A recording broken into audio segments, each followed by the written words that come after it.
घरमा कतै 5वटा सामान त छैनन्। एकपटक सोच्नुस् त, किनभने हामीले सामान्य ठानेका यिनै सामानले घरमा गरिबी, कर्जा र अनेकौं समस्या निम्त्याइरहेको हुन सक्छ। आजै यिनलाई घरबाट हटाउनु बुद्धिमानी हुन्छ। हो, सुन्दा सामान्य लाग्न सक्छ। धेरैले यस्ता कुरालाई मजाकमा उडाए पनि तर पछि गएर पछुताउनु परेको छ। आजको यो विश्लेषणलाई अन्त्यसम्म हेर्नुहोला, किनकि 5औं नम्बरमा जुन सामानको कुरा हुँदैछ त्यसलाई सबैभन्दा खतरनाक मानिन्छ। हामी सबै मेहनत गर्छौं, हैन त? भगवानमा आस्था पनि राख्छौं, तर कहिलेकाहीँ थाहै नपाई आफ्नै घरभित्र राखिएका केही गलत सामानले गरिबीलाई स्वागत गरिरहेका हुन्छौं। शास्त्र र वास्तुका मान्यताहरूले के भन्छन् भने केही यस्ता सामान छन् जसले घरको सकारात्मक ऊर्जालाई नै सोसेर लिन्छन्। ल, अब सुरु गरौँ पहिलो सामानबाट। यो हो फुटेको ऐना। हो, घरमा फुटेको वा चर्किएको ऐना राख्नु निकै नै अशुभ मानिन्छ।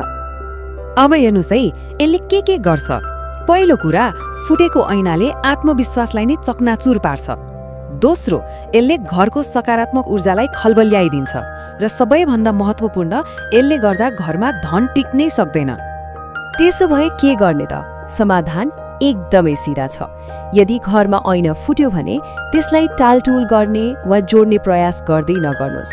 त्यसलाई तुरन्तै घरबाट बाहिर निकालिहाल्नुपर्छ। अब दोस्रो सामानतिर लागौं, जुन हो पुराना, फाटेका वा कामै नलाग्ने भएका जुत्ता चप्पल।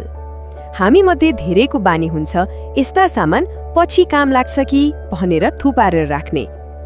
तर सोच्नुस् त, फाटेको जुत्ताले कसरी नयाँ बाटोमा हिँड्न सकिन्छ र? यस्ता जुत्ता चप्पलले हाम्रो प्रगतिलाई रोक्ने प्रतीकको रूपमा काम गर्छन्, बनिरहेको काम बिगार्न सक्छन् र समाजमा मान सम्मान पनि घटाउँछन् भन्ने विश्वास छ। भन्नुको मतलब, घरमा यस्ता पुराना र च्यातिएका जुत्ता चप्पल थुपार्नु भनेको जानी जानी गरिबीलाई आउनुहोस् भनेर ढोका खोल्नु जस्तै हो। अब लागौं तेस्रो सामानतिर, जुन हो बन्द भएको वा नचल्ने घडी।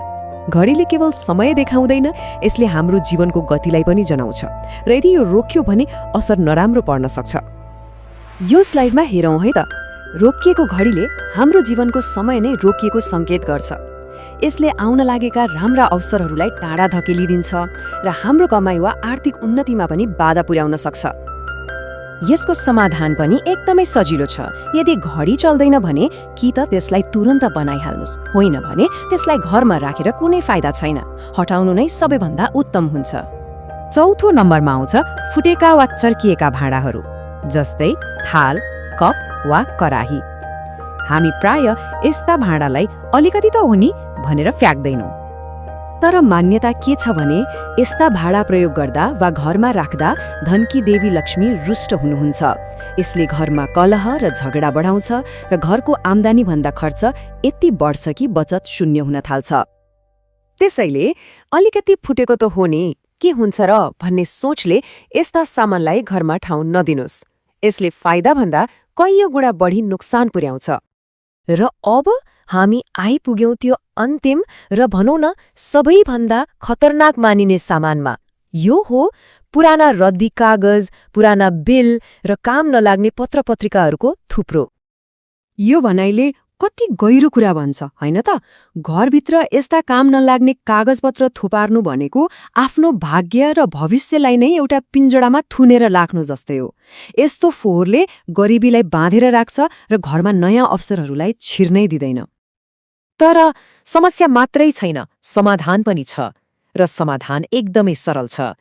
यी पुराना र काम नलाग्ने सामान फालिन्छ, घरलाई सधैँ सफा सुग्घर राखिन्छ र हप्तामा कम्तीमा एक पटक घरमा दियो बालिन्छ भने धनको बाटो आफै खुल्दै जान्छ। आजै एकपटक आफैलाई सोधौं त, कतै हामी दिनरात मेहनत त गरिरहेका छौं तर गल्ती हाम्रै घरभित्र त भइरहेको छैन? कहिलेकाहीँ यस्ता एकदमै साना कुराले पनि हाम्रो जीवनमा ठूलो असर पारिरहेको हुन्छ। ल त, आजको यो जानकारी कस्तो लाग्यो? यदि मन पर्यो र उपयोगी लाग्यो भने एउटा लाइक चाहिँ छोड्नुहोला। यस्तै ज्ञानमूलक जानकारीका लागि सब्स्क्राइब पनि गर्नुहोस् र कमेन्टमा इमान्दारीपूर्वक बताउनुहोस् त, यीमध्ये कुन चाहिँ सामान घरमा भेटियो।